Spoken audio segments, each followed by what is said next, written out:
game day will be in Atlanta live next week. First Take, obviously they're going remote, but they were supposed to have been in Atlanta.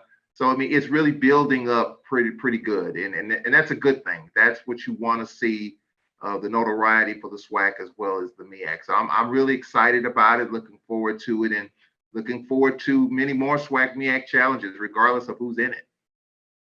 And what I also like about it is moving to week 0, but in prime time. Yes. That's good because, in the past, you're fighting the elements of heat and humidity. And you remember one year in Orlando, Orlando's like Baton Rouge, very humid. So that's a good thing. In prime time, everybody's excited. Everybody's excited, Charles. It's week 0. And there'll be other games going on, but my focus and my attention will be, of course, with Alcorn State and North Carolina Central. So, hey, can't wait. 7 days, not 7 hours, 7 days for the SWAC MEAC Challenge. Charles, also the Southwest Athletic Conference announced its 2021 SWAC volleyball predicted order of finish Thursday with Alabama A&M, Charles, picked to win it all. The prognosticator says Alabama A&M. Alabama State coming in 2nd, Jackson State 3rd, Prairie View 4th, Bethune-Cookman 5th, FAMU 6, 7, Arkansas Pine Bluff 8, Alcorn State 9, Grambling State 10th place, Southern University 11th, Texas Southern University, and 12th, Mississippi Valley State. Charles, boy, usually it's predicted order of finish with 10 teams. Now you've got to add 2. Got to read the list a little bit longer there. Your thoughts on the volleyball? Yeah, I got a chance for the first time to cover the SWAC volleyball championships in Birmingham for the SWAC Digital Network. And volleyball is fast-paced, and it's a lot of fun, and it's a lot of energy, and it's a lot of excitement. Unfortunately, due to COVID cases with UAPB lady volleyball, Jackson State won the championship. And you would think that Jackson State would have been favored to win it again. But obviously, that's not the case. And I think it just shows you with volleyball how 1 year you might have something going, and then the next year there's a fall off. So obviously the SWAC voters felt that way. It was Jackson State and UAPB actually in the championship game, and so I was really surprised, where UAPB was finished. So look, with volleyball, there's a lot of moving pieces every year, and so therefore your roster changes every year. So you might be top of the heap 1 year, and then you might be middle of the heap near the bottom the next year. So, hey, that's what makes the SWAC what it is in volleyball, because just like in baseball, just like in softball, you just never know who's going to hoist that trophy at the end of the day. I will promise 2 things if I'm a coach. And I think you're familiar with what I'm about to say, Charles. We're going to show up, and we're going to play hard. And then I would add, you want to be consistent. Consistency near the top, always in a position to be playing for a championship. Those are 3 things that I would utilize as a coach, just from my perspective. Charles, Alcorn State University, and I'm still on my trending stories.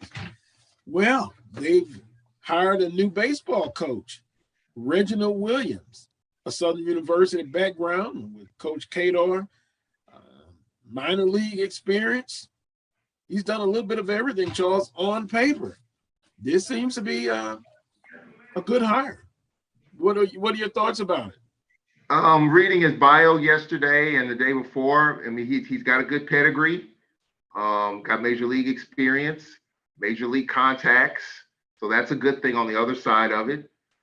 He comes in, kind of on the late end of the baseball schedule. Right now, you have teams getting ready for fall camp, fall World Series as you get ready for the semesters. So he's got to hit the ground running. Don't have a lot of players on the roster right now because of this hire was just made at this time in August. So he's got some work to do.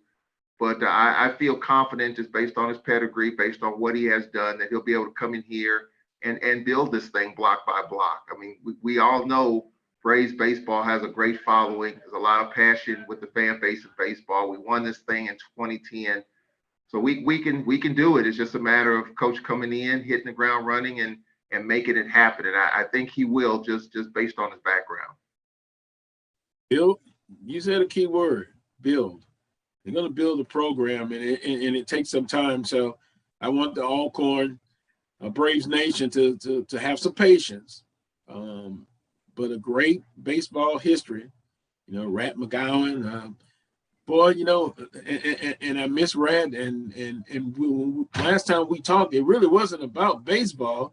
He was getting on my case about he thought Southern maybe, was moving in the wrong direction as far as the football program. And I just listened to him, out of respect. And at the end of the day, I said, well, I'll slightly agree to disagree. And he just laughed. But baseball program at Alcorn State, look forward to be better. And again, from my perspective on paper, it looks to be an outstanding hire. Now, as you can see, Charles is in the press box. He's getting ready for a scrimmage for Alcorn State. Charles, an update going into this, I guess, last scrimmage, major scrimmage of Alcorn State's fall camp. How's the fall camp been going for the Alcorn State Braves? Well, I think, for the Braves right now, it's just, just fine tuning at this point. I think coming out of this scrimmage here, I think we'll know that one of the biggest questions is who's the backup quarterback going to be. The coaches have a good idea, but they just want to look at this scrimmage to kind of be the final piece of the puzzle, just to say, hey, this is the guy, or it's actually one of two guys that are competing for the backup. They kind of have an idea of who it is, but they want to let this scrimmage play out and then make the final decision. That's one of the biggest storylines coming in. We've been a little banged, a little nicked up on the defensive end. I do have our two deep on the offensive side of the ball. So I think that's one of the biggest issues coming into this season. Who's the backup going to be? There's going to be some other changes as well in terms of maybe one of our quarterbacks moving to receiver. That's out there as well. So, some moving pieces on offense. I think we're a little nicked up on defense. And so I think you just want to just see the guys fly around out there as best as they can. Week 0, 7 days away, give fans an opportunity to see, what this team is all about. And so, it's a good crowd out here today. The very first play of the scrimmage, the defense jumped off sides. I know Cedric Thornton doesn't like that. I mean, that's 1st and 5. So you've already put your defense in a hole. But, the guys are getting their lather in, and this is kind of the final tune-up. Mention about battles for backup positions, and I think that's one of the things you look at. I think coaches, and you tell me if I'm wrong, Charles, you agree to disagree or disagree. Those battles for the number 2 backups position, or number 2s, they're so important because you're one injury away from becoming a starter. Does Coach McNair's staff pretty much have decided on the backups? Are there still battles going on, or is it already decided? In my opinion, based on the people that I've talked to, the decision for the backup has already been made. I think they're making sure that it is the right decision. You want to look at this scrimmage just to put the final nail in it, to say, yeah, this is the guy. Based on what I've been told, that decision has already been made, but you want to leave the door open for some competition to see. And look, I mean, 2 years ago, we had Noah Johnson as our starting quarterback. And you saw what happened against McNeese. Noah Johnson gets hurt. Felix Harper comes in, almost leads us to victory against McNeese. And you know the story from there. Big wins over A&M, big win over Prairie View, 2 big wins to help us win the Eastern Division. So, yeah, you're one play away. And right now, I mean, we had 5 quarterbacks going into camp. And so, that you had to let that play out a little bit. The number 2 was not decided, coming out of the spring or even in the early part of camp, but it will be decided at the end of the scrimmage today. So it's important to get the 2s. It's important to find out who that is. And I'm going to say probably 95% of the 2s have already been decided. But you just want to make sure, as we have a touchdown pass right here just a moment ago. And the offense looks pretty good, by the way, in this particular scrimmage, this last scrimmage. But I think right now, I think the backups have been pretty much decided. There may be one or two positions you might have questions on, but I think this roster is pretty much set right now. Charles, you think there's an opportunity maybe in this scrimmage for somebody to say, hey, coach, I'm excited. I'm doing well in this scrimmage, and we'll see what happens after the scrimmage. That, hey, the coaching staff may say, our number twos are pretty settled, but someone stood out in this last scrimmage, and now maybe they'll get an opportunity if they can to play. And then two, second part, I would like to know, last time we talked about both Alcorn State and FAMU, North Carolina Central, not playing against someone else for almost 2 years. Is there still a concern about being rusty, or the coaching staff believes that will take care of itself as they get into the game against North Carolina Central? I think the first part of the question, I think the guys, the backups, kind of know their roles. I do think that for the most part, the twos have been established. You may move up from a 2 to 1.5. You could definitely solidify yourself as a 2, or if you don't have a good scrimmage today, you might slide a little bit. So I think there's an opportunity. In football, we know you're just one play away from a 2 to a 1, and if you stand out and do well, like a Felix Harper, for example. But I do think, though, to the second part of your question, I think that the coaches are doing a great job of making sure that this team isn't too amped up. I mean, you look at rest. The coaches were concerned about this team being a little too energized. I mean, which is a good thing, but you don't want to overdo it because you hadn't played. And based on what I've seen in practice, based on just the way this team is handling their business, you don't see that. I think by us not playing football in the spring, by us having spring practice, I think it settled this team down a lot. And yeah, there is that natural excitement to get out here. But I think it's a business-like mentality. It's going to take some time. And I'm just one of those, I want to see the Braves do well, of course, but I'm also a little realistic. There is going to be a little bit of rust. There's just, you can't replicate this stuff, in practice. So there's going to be a little bit of rust. There's no question about that. Just like with Central, there's going to be some rust. There's no question about it. But the thing is, how quickly do you shake that off and you get into your stuff? And I think for the Braves offense, I don't think it's going to take long. I think the question is, what's losing Cole on the back end of the defense? Will the defense be able to adjust a little bit? So, to your point, I think that this team is ready. I think they haven't been too high or too low. I just think we need to be realistic and understand they hadn't played in almost 2 years, and just take it one breath at a time. I think this team will be fine, and I think Fred McNair, there's no panic on him. I can tell you that, just being around him. He's just going about his business, and he understands it'll take a little time, and he feels like his team will get there. I'm visiting with Charles Edmond of the Alcorn State Radio Network, discussing Alcorn State's final scrimmage, and they're getting ready to wrap up fall camp, and starting Monday's game week for Alcorn State Braves. Charles, the Fred McNair Show debuts Monday, 6 p.m., correct?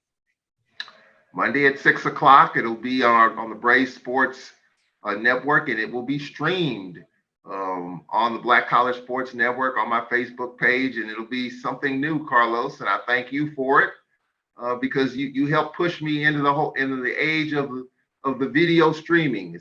I'm an audio guy. I can plug connectors, XLR cables, and all that stuff, but I'm absolutely no good with a camera in my hand. I don't know anything about video, and that's why my good friend Cedric Tillman's going to be behind the scenes producing the video aspect of it. Nice graphics. He's shown me some of that stuff. I leave that up to him. I'll let him figure that part out, and it'll be fun. We'll be in studio. We won't be on location as we've been the last couple of years, just due to COVID-19. I've been asked about having it at a restaurant or a location. We're not going to do that this go around, especially now with what's going on with this variant. We will be socially distant. and people will get a chance to watch it, call in, text questions, tweet questions, and we'll have some interviews, and we'll talk with Felix Harper and some other interviews that we'll have, and we'll also talk with North Carolina Central's coach. He'll join us to talk about his team and what to expect from Alcorn, and of course, Fred McNair will talk about what to expect from Central, which I think will be a good week 0 game. So we're looking forward to it, looking forward to checking it out, and I hope everybody will. Appreciate that information, Charles. And Coach Trey, why do I know that guy? I've seen his defensive coordinator at Southern University, so he's familiar with the Southwestern Athletic Conference and Alcorn State. So that should be very interesting. Make sure you tune in for the Fred McNair show starting Monday at 6 p.m. Brave Sports Network on Black College Sports Network. Now, with that being said, Charles, and I don't want you to give out too much of your information because you want to save it for the Fred McNair show, but just a quick look at North Carolina Central. Of course, they have not played in almost 2 years as well. But from all accounts, Coach Oliver believes that this offense has a chance to be very special this year. But first up, North, Alcorn State Braves. So offensively, they believe that they could be special. Have you got a chance to kind of look over some of the attributes of North Carolina Central? Yes, I have. They lost a lot on defense, and just I kind of started digging into it yesterday, and they finished 4-8 a couple of years ago, 3-5 in the conference. It was the first time they failed to win 5 games overall since their first season in the MEAC in 2011. So they had a bunch of losses on defense, especially on that back end and up front that can be concerning, and the Braves can take advantage of. Offensively, they're a team that doesn't score a lot of points, but they've got a running back that's pretty special. We had, I think, 3 rushing touchdowns last year. They're going to try to pound the rock and try to slow the game down. They have a quarterback that's a veteran back there, so we're going to have to deal with that. So you talked about it. Coach Oliver is a defensive-minded coach, and he feels like if he can keep the Braves offense off the field, chew up clock, run the football, and limit Alcorn's possessions, he feels like his team has a chance.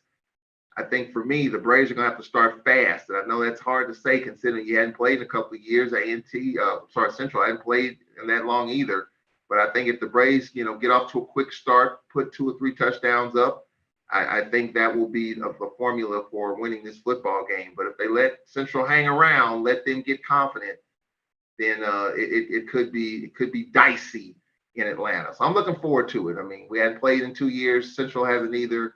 It'll be a fun week 0 game. I like Alcorn. I'm just going to tell you this now, and I'll tell you again next week. I still believe Alcorn's a very physical team. The physicality they will be. I like Alcorn. You ready for this, Charles? 10-plus points. 10-plus points. Alcorn State. I got them winning this ball game next Saturday. So looking forward to it. Charles, it's been a pleasure having you on. I know now you're still going to be going back to work, looking at that scrimmage, and I have some eyes there in the stadium as well. Some people accuse me of being obsessed with Alcorn State. I wonder why. And also, quickly, a report from Mr. Skelton. I'm going to have to eat crow. I mean, this guy has so far, I know he's Ladarius Skelton, but he doesn't look the same. He has had a tremendous fall camp. So I know that's going to make you happy. One of the biggest fans of Ladarius Skelton, Charles Evans, he's a big fan of Skelton. I'll just say this, and in the spring I got a chance to stand on the mountaintop and look down on all these other games, and I've said this to you and to everyone, Skelton is the right guy for this offense. Yes, he has made some very, very unfortunate mistakes, but when he's on, when he's got those feet going, when you've been able to stop the pass, and you've been able to, he's been able to make it happen, and I just think that he's the right guy for this offense. And look, I mean, McDaniel and the other guys, they're okay. But Skelton, when he's on, when he's right, Southern's a pretty good football team because you have to account for him on every play. And if he, as they say, if he gets his mind right, Southern's going to be a very dangerous offense. And it looks like, based on reports, that he's doing that in the fall. But we'll see as they open up with Troy coming up. Yeah. Decision making, ball security, and attitude. Boy, going to work with the Seattle Seahawks quarterback coach and his last hurrah. This guy so far has just been totally different. But we shall see. Troy State is going to be tough. Miles College and then McNeese. I'm pointing to that McNeese game. That game will show me, give me a clear picture of what I need to know. Charles, have a great weekend. Be safe, and we'll talk again real soon. Have fun out there, Carlos. Appreciate it. All right. That was Charles Edmond of the Alcorn State Radio Network. I'm going to take a quick time out. When I return, I'll visit with Willa Brown, Associate Athletic Director, Fort Valley State. I want to pick his brain on several topics. I like doing that. So, Willa Brown's coming up next. You're watching The Carlos Brown Show on the Black College Sports Network. Football bands and one of the best fan experiences in the country. The Cricket BX SWAC Challenge kickoff returns to Atlanta on August 28th along with special guests, College Game Day. Then Alcorn State takes on North Carolina Central with conference bragging rights on the line. Center Park Stadium is the place to be on August 28th. Come tailgate all day before enjoying a primetime matchup on the gridiron. You don't want to miss this. Check out MEACSWACChallenge.com for more information.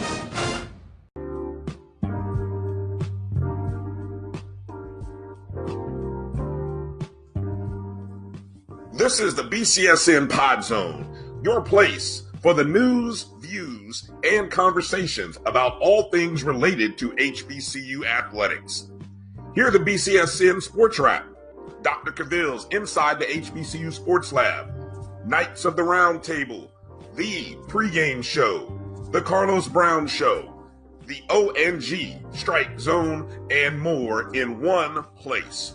We are changing the way you consume HBCU sports, one broadcast at a time.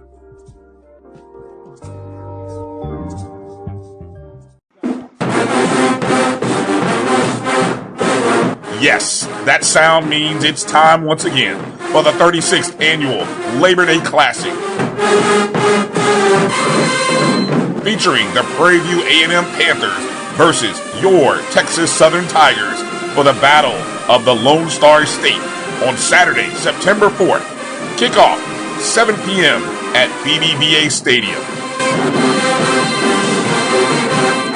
Don't forget the halftime battle of the bands as the TSU Ocean of Soul take on the PVA-MU Marching Storm. Tickets are available online at www.tsusports.com/LDC tickets. Let's bring the Knicks Durley Traveling Trophy back to its rightful home. It's the show where we take you inside the game before the game begins. It's the pregame.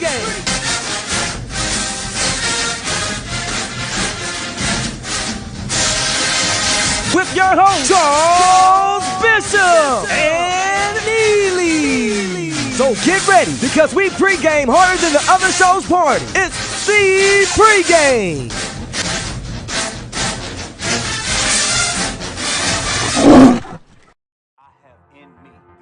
Support the Black College Sports Network so we can continue to provide you coverage. Go to myjbn.com/support and be a part of the Black College Sports Network. Football bands and one of the best fan experiences in the country. The Cricket BX SWAC Challenge kickoff returns to Atlanta on August 20th. Welcome back to this week's edition of the Carlos Brown Show, watched exclusively right here on the Black College Sports Network. Guest number 2 is Willa Brown, Associate Athletic Director at Fort Valley State. Willa, good morning to you, my man. Good morning, Carlos. Good morning, my friend. Long time no hear and no see, but you're looking great. You're looking great, my man. I'm holding on for an old fella. I can't complain. Oh, come on. Come on. You're all right. You're all right. Well, Fort Valley State Associate Athletic Director at Fort Valley State. Wheeler, how long have you been there now?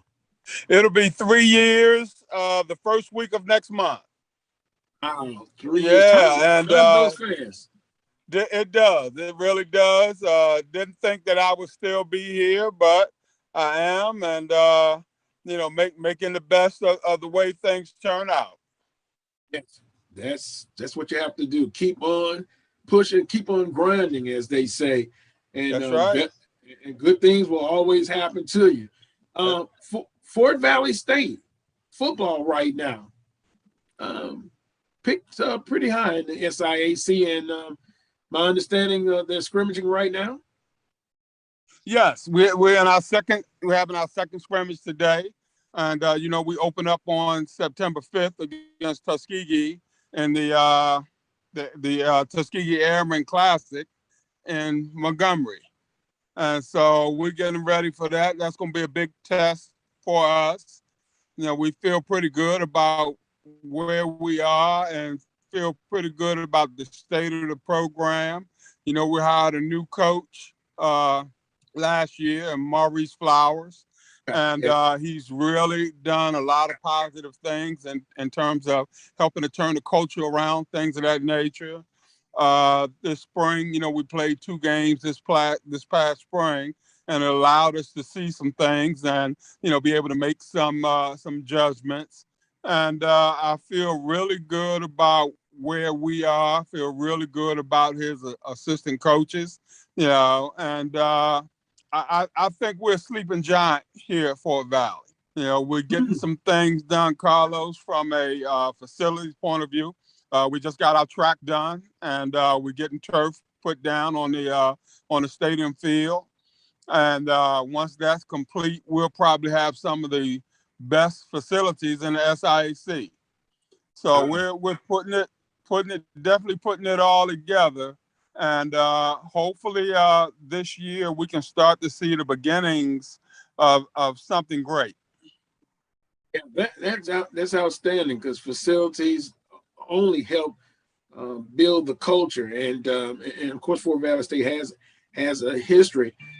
Wheeler, if I ask you let's just say 3 years from now, where would you like to see not only the football program, but where do you see the athletic program 3 years from now? Well, I think we should be at the top of the SIAC, no doubt about that. It's always a goal of mine wherever I've been, is that all of our athletic programs perform in the upper third of the conference. And I firmly believe, Carlos, that there should not be a discussion about championships in any sport and Fort Valley State University not be included in that discussion. So we want to take advantage of any windows of opportunity that may present itself. You not necessarily going to be the breadwinner year in and year out, but you want to be in that upper third every year. And when you got that special group that comes along every now and then, you want to be able to take advantage of that special group and get it over the top. So that's our goal on a yearly basis.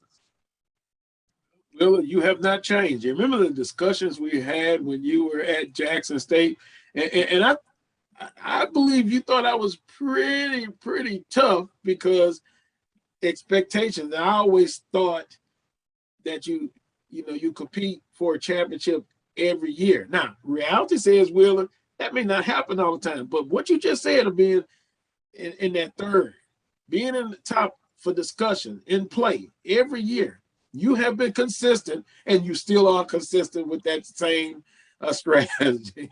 And that's what I've always. You and I have our discussions in terms of Southern, and that's that's always been the case. Since my time at Jackson State, I have not heard of any discussion of championships in the SWAC, and Southern University's name did not come up in the discussion. Yeah, and as long as you're in the discussion, Carlos, you always got a fighting chance to maybe get over the top. That special year or two when all the ducks line up in a row and everything's going your way, everything's flowing, and you can get over the hump every now and then. I guess I'm just an old toughie there, I guess.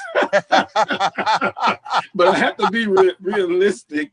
But point well taken. You're in discussion. You put yourself in a chance, an opportunity to get those benchmarks and those goals. Hey, you gotta do it. You gotta cash in. So I guess second place is okay some of the time. It's okay sometimes, Carlos, and nobody should ever settle for second place. Don't get me wrong, but it should fuel you to make the corrections that you probably need to make the changes that you probably need to make to get you that much closer to getting over the top that following year. What you don't want to do is continue to slide back. You don't want to go from second to fourth or second to fifth. You want to always be, like I said, in that discussion, in that upper third, of the conference that you're playing in. And as long as you can stay in that upper third, you know that you're doing the things necessary to keep your program right there at the top. I understand, Willer. Again, point well taken. I'm visiting with Willer Brown, Associate AD at Fort Valley State. He's always been opinionated, and I've always, I just always loved the conversations we've had over the years.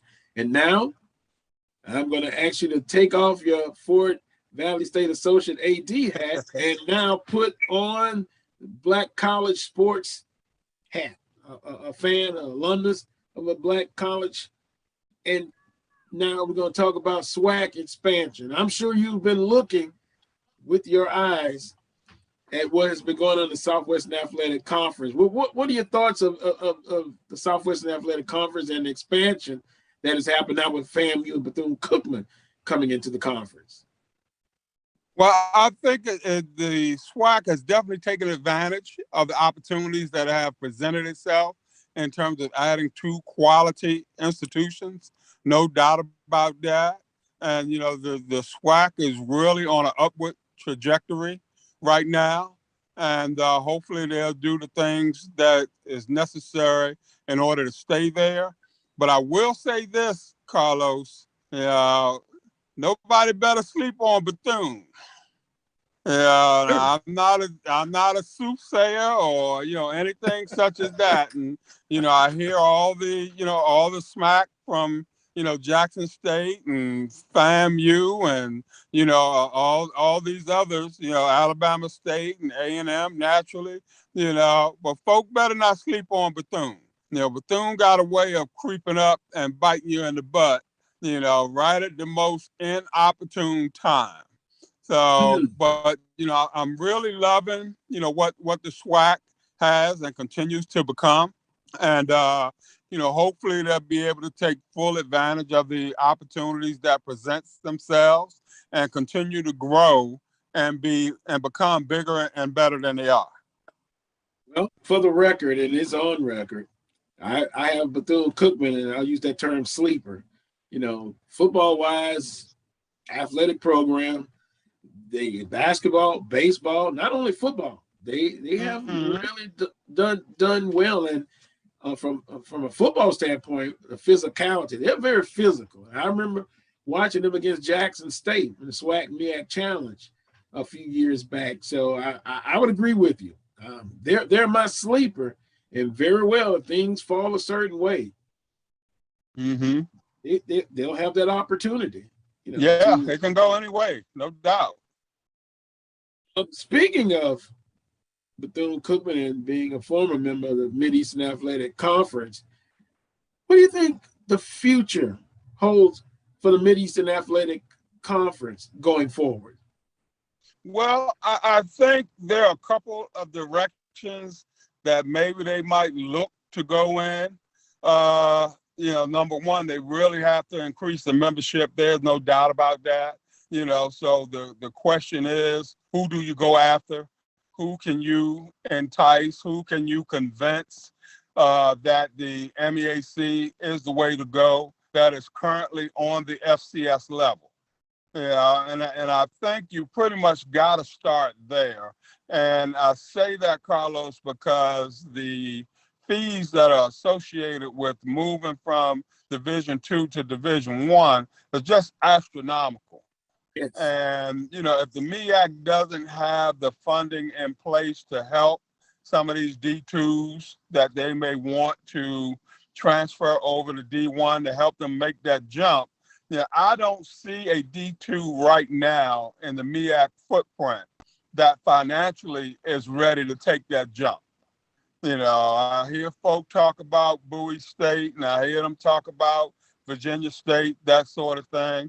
But, you know, when you look at their particular budgets, Carlos, you know, which is probably around $5 million or so, you know, it's pretty much the same budget that Savannah State came into the MEAC with, and could not increase it over the years. And you see what happened to them. You also see what happened to Winston-Salem State, you know. So, I mean, if you are not totally prepared to take that jump, you know, moving from D2 to D1 ain't for everybody.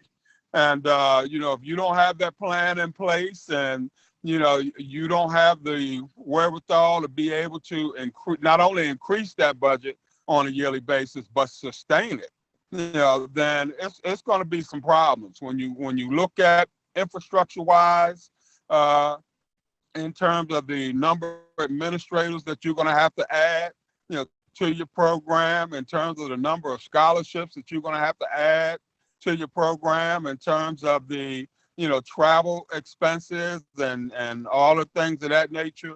You know, you can talk about playing guaranteed games until the cows come home. You know, it's just not enough money out there on a yearly basis if that's all that you're dependent on in order to maintain your Division I status. It's just not there. So without a, you know, in-depth game plan, you know, without structure, things of that nature, it's going to be pretty much impossible. I don't see many, if any, D2s on the horizon in the MEAC footprint that will be able to take that leap anytime soon.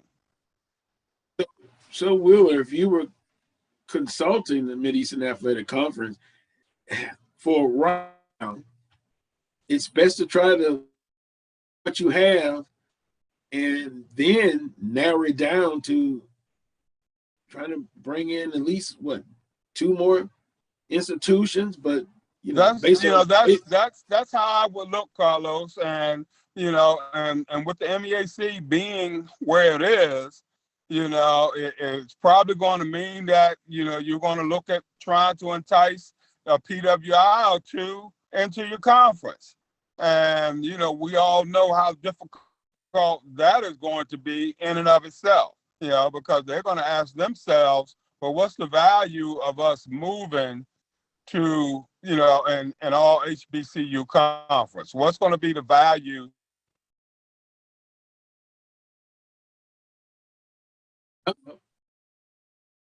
Will, are you there?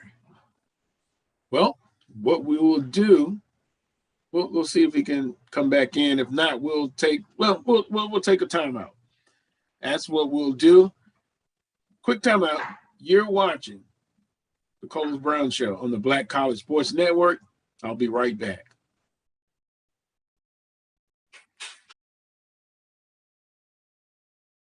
Southern University System President Dr. Ray Belton, Southern University Board Chairman Des Moines Rutledge, along with the Southern University Board of Supervisors and Athletic Director Roman Banks, are proud to announce that the field where the Jaguars roam will now be called the Pete Richardson Field at A.W. Mumford Stadium.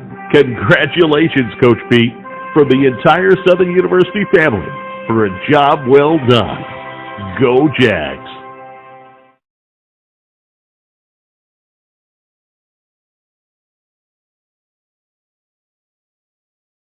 The inaugural Boeing Red Tails Classic is personal to me. It's more than a matchup between Tuskegee University and Fort Valley State University.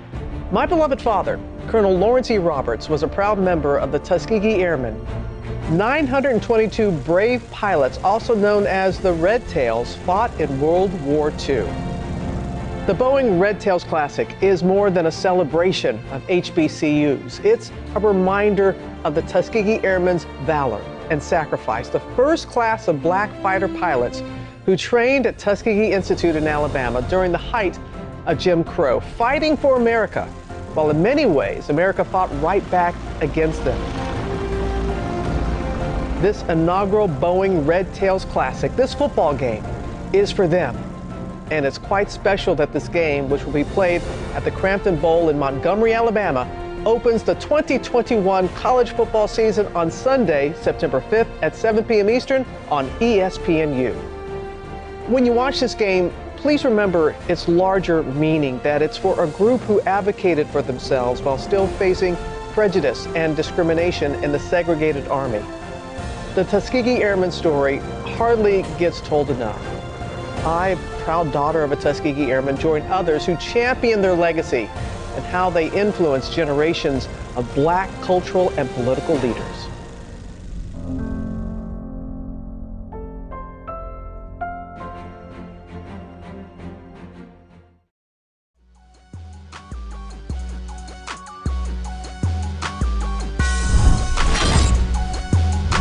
We don't duck and dodge.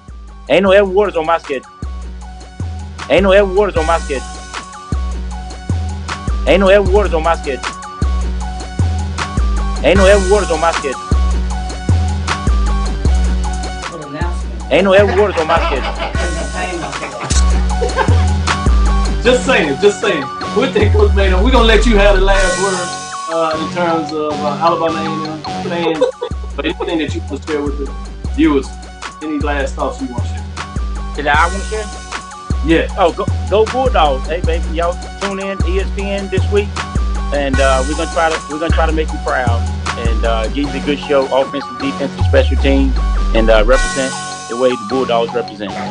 Don't worry, it's all a part of the game. Tune in every Tuesday and Thursday at 6 p.m. Central, 7 p.m. Eastern for Dr. Cavill's Inside the HBCU Sports Lab. Course, lecture, dismissed. The HBCU football experience is back in Atlanta on August 28th. College Game Day, the Coca-Cola fan experience, the Battle of the Bands, the Cricket MEAC Swag Challenge will have it all. Visit MEACSwagChallenge.com for more information.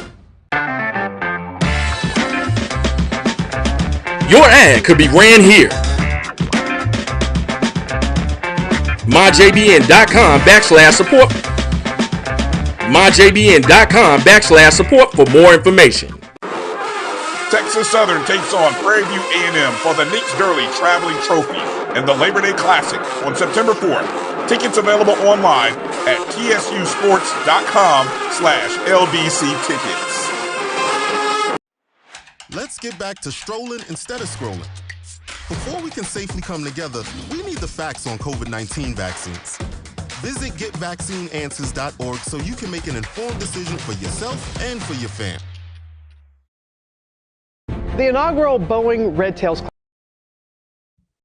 Welcome back to this week's edition of the Coles Brown Show, watched exclusively right here on the Black College Sports Network. Want to thank Wheeler Brown, Associate Athletic Director at Fort Valley State, for coming on the Coles Brown Show. I appreciated the dialogue with them, and Wheeler is always opinionated and outspoken. That I love about him. We'll get him back on real soon. Now you'll see up and at him is Brandon B.J. Jones of the B.J. Jones Show, coming to the Black College Sports Network. I'll check in with him, and then also I'm going to interact with AD. I see your messages that you were talking about. I'm here, fellas. What's going on? Okay, there we go. AD, good morning to you, sir. It's good morning here. Good afternoon to you, for me. Okay. How about some of our interaction with some of our listeners, watchers? First of all, shout out to Chuck Hunt checking in with us from Monroe, Louisiana. Derek Quall says, good morning. Less than a week away from kicking off the season. from Alcorn kicking off the season. Fear the brave is what he says. Gerald Franklin is checking in.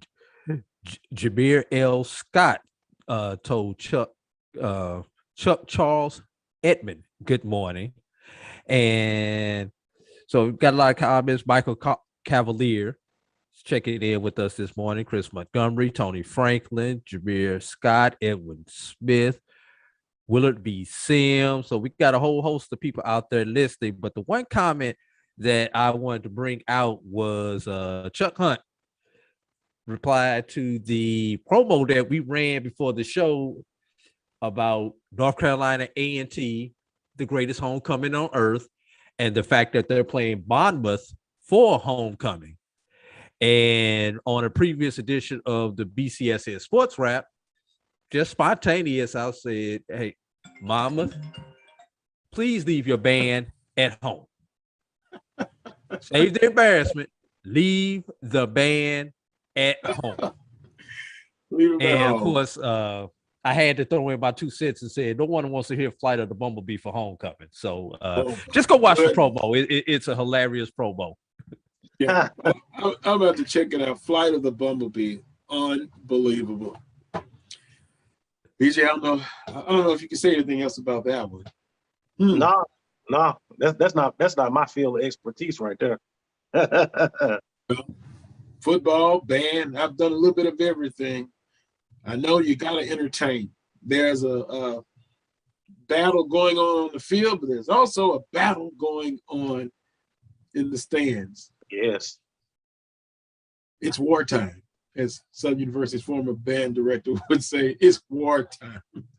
And speaking of wartime, we'll visit now with Brandon BJ Jones. And BJ, for most institutions, Alcorn, we got a quick report from Charles Edmond. They're scrimmaging. Southern University, as we are speaking, they are scrimmaging. You played at Southern University. You know this last important scrimmage before game week coming up.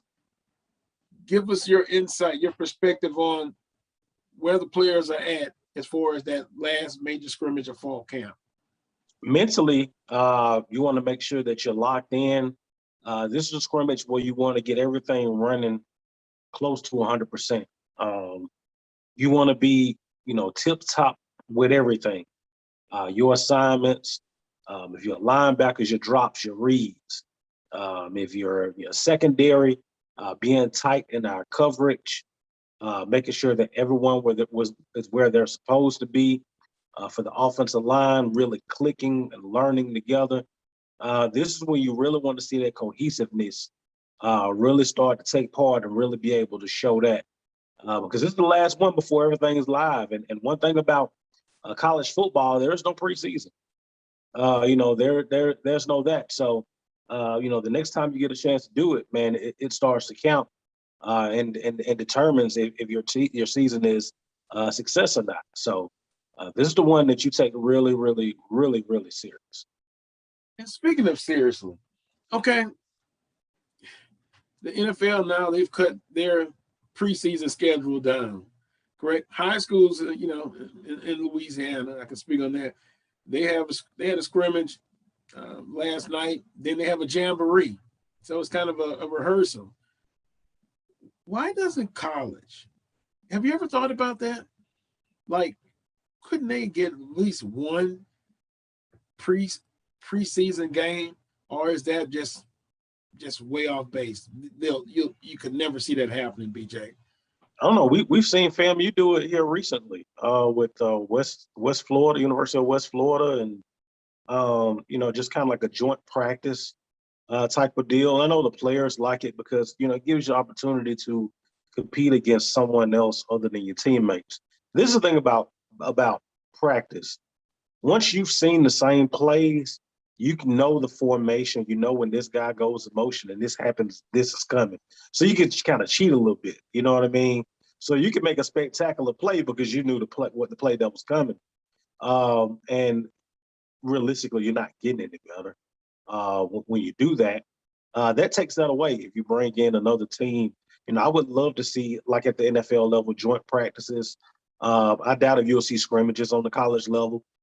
Coaches are real close, close to the vets of college about what to show and what not to show, and so forth. But at least get some joint practices or something of that nature, especially when you have two teams are close, like a LSU, Southern, Florida State, FAMU, Tennessee State, Middle Tennessee State, Vanderbilt. Schools are right there close to each other.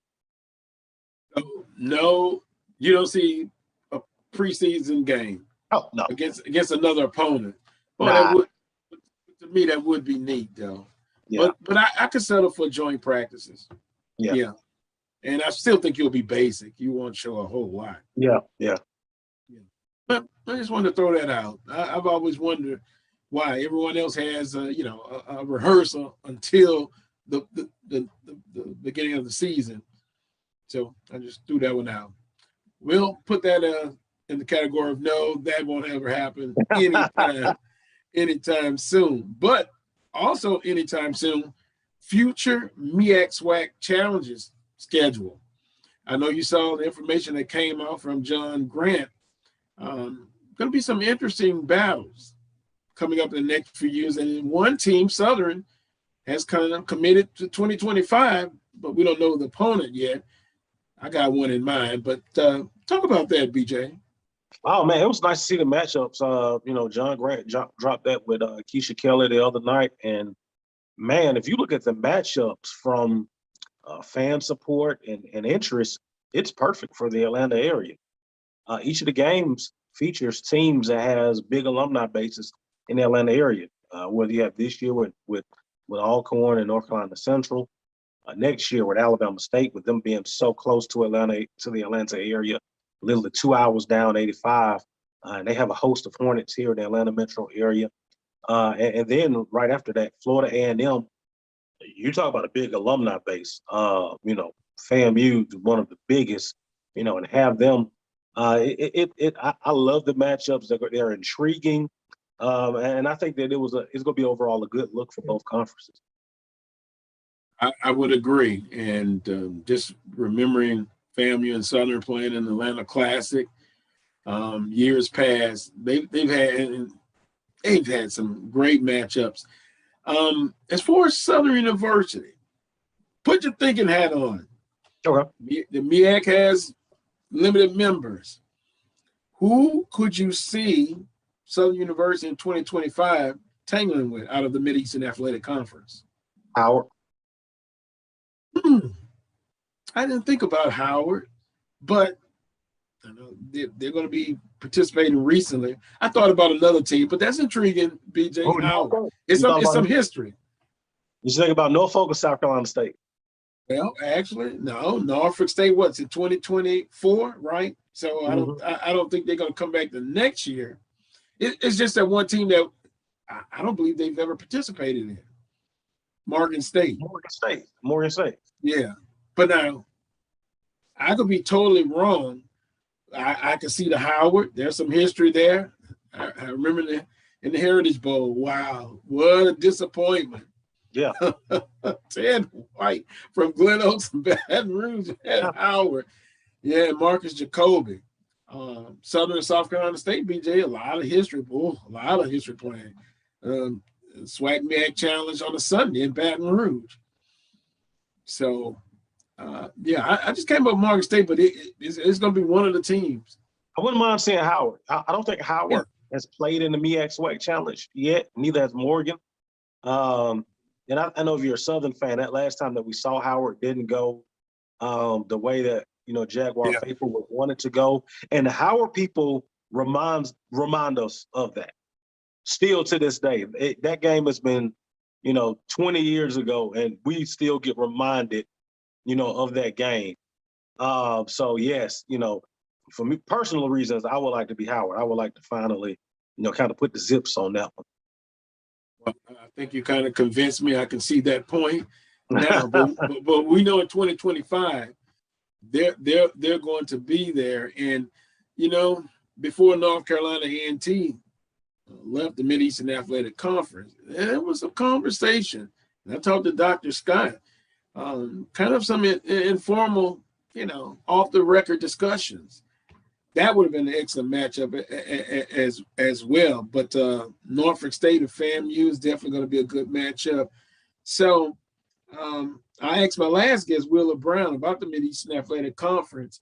BJ, I think it's just right now, it's best for them to try to keep what they have and make that more attractive, because it's going to be tough bringing in someone else. You got to be the right fit from a financial standpoint. If someone from Division II is moving up, it's going to cost them quite a bit of money to join. So where do you see the Mid-Eastern Athletic Conference in the future? For right now, do they need to just concentrate on trying to keep what they have and strengthening that? Strengthen what you have right now, which will make yourself more attractive to potential suitors. One of the teams that I thought about was Presbyterian, right there in South Carolina. Not an HBCU, but an FCS school that's transitioning to the Pioneer Conference. The problem with the Pioneer Conference is that schedule footprint is literally from coast to coast. It's non-scholarship football.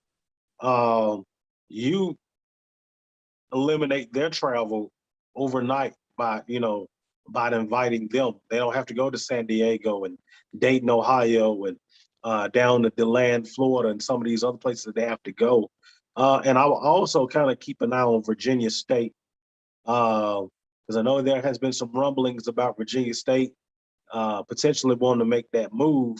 I would kind of keep an eye out on them, but before you think about that, you gotta appease the people that you do have and make them happy. And once you do that, it's easier to entice some other people to come on in. Speaking of enticing, now I'm going to switch gears and I'm going to go back to last week. Institutions had major scrimmages. I'll point to Southern University and Ladarius Skelton. And so far, by all accounts, what a difference that we see in Ladarius Skelton. Here's what I thought he needs to work on: decision-making, ball security, and actually attitude. We saw a couple times that he let his emotions get the best of him in SWAC 2019 SWAC football championship. But now, BJ, I don't know what you've been able to gather, but from all of my sources and all accounts, this guy is not the same guy. Even from making every pass, and in the scrimmage last week, you couldn't run. They had the red jerseys on. He was able to connect with Mr. Whitfield for 70 yards, and they didn't have official stats, but I think he was something like 5 of 6, 5 of 7, 6 of 7. The difference from what I'm hearing has been tremendous. Yes. Hearing the same thing, that he doesn't look like the same player. His decision making, his placement of the football, because a lot of times it wasn't, decision was there, was placement of the football. Getting the ball on that outside shoulder, getting the ball away from the defensive back, getting the ball hitting the receiver in stride. And he's doing those things from all accounts. I would like to see how has he improved in the pass game, the deep outside of the numbers. How has he improved there? And also, what does he look like when the bullets are live? Because one thing about quarterbacks is that they wear the red jersey, that no threat of, getting knocked down or anything like that. Things start to change once those bullets start flying. Does he get happy feet, or does he remain in the pocket? Does he use his feet to open up the pass? That's going to be interesting, because he was able to work out over the summer with quarterback coach of the Seattle Seahawks. I was about to say Supersonic, Seattle Seahawks. And his presence, going through his progressions, because in the past, BJ, and you see if you agree or disagree, when the play breaks down, he takes off. We know his physical attributes, but now being able to go through progression 1, 2, and then if something's not there, then you can make something happen with your legs. But just the little things, intangibles, he's done well so far. Yeah, and one of the things that will make him dangerous, if he was to use his feet, keep his eyes down the field, with his tendencies, and defenders know this, he'll run. He's more apt to get defensive backs to come on up, leaving some people wide open. Keeps his eyes down the field. He has potential to make some huge plays. And you know who did that? God rest his soul. Terrence Levy. Yeah, and I can think of someone else. Aaron McNair. Yes, absolutely. And he was so dangerous because he was still looking down the field, because you got to honor his physical talent. But man, he didn't look to run first. He was still having his eyes down the field. And defensive, you got to honor that physical talent. And when you come up. Yeah, absolutely. We'd love to see him do that. I think that will make him that much more dangerous as a quarterback.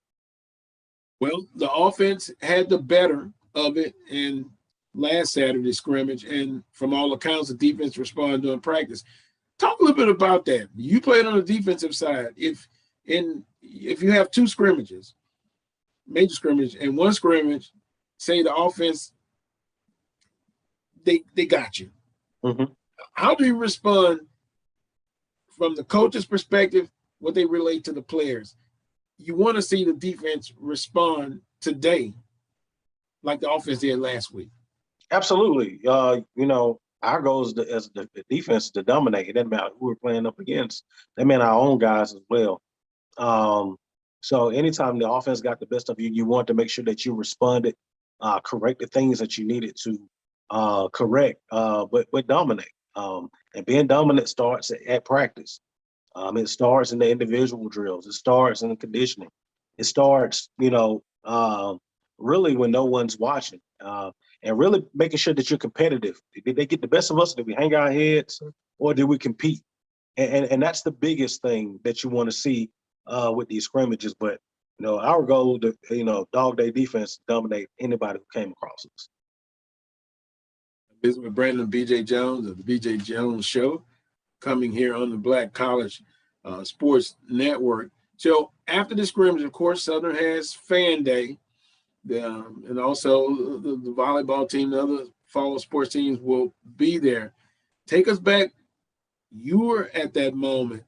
So after you get through this last scrimmage, then in a little while, it'll be game week. Where's the mindset then of the players? Because I would think some point you kind of hit the wall, those fall camps. And when you played, I'm sure, I think it was much tougher then with fall camp. Sometimes 3 days. Yeah, it was tougher. I tell you, it was the small things that got you excited. School being back in was number one. These kids started school a little bit earlier than what we did. We started a little bit later. But the small things, when school started, they got you a little pimped up.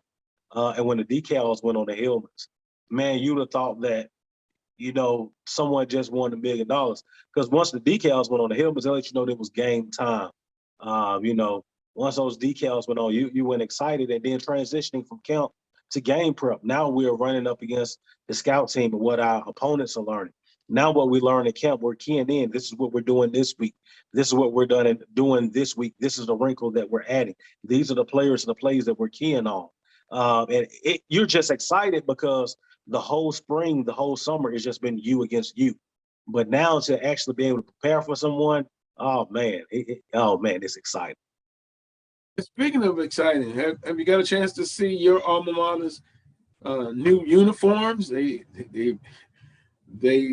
have some nice gray, and maybe next week I'll get a chance to get AD to put them up. But a lot of fanfare, a lot of excitement about those new those new gray uniforms for Southern University. I'll call them that way, BJ, gray with the Columbia blue and canary gold.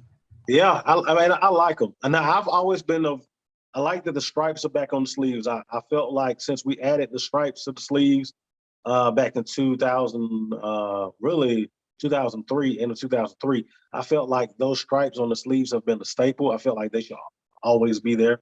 So I wouldn't mind seeing us have the blue, Columbia blue, the white, and the gold with the stripes on the sleeves. There's stripes, the striped sleeves, the stripe down the center of the helmet, man, this is a classic look that we had for a long time. So I was happy to see that. I'm interested in seeing the gold lids when they finally come out. And as the gold breeches, as the old school people would say, I want to see the gold breeches come back. We haven't worn the gold pants since about 2008, 2009. And that's a staple of Southern University. If you go look at our football program. So I'm interested in seeing that those come back. But I know there are some things that are coming down the pipes and are coming, they'll be coming into fruition. And I'm just interested in seeing it. I love our classic, SU look. I don't mind modernize it, but let's stay true to who we are. We ain't got to be Oregon. I think Nick Saban said the best. We don't worry about, what uniforms are going to roll out. Let's worry about the people we put in them. So I'm kind of old school a little bit from that mentality. Old school, I think of Penn State never changes. Right, wow. Alabama, yeah. Alabama, yeah.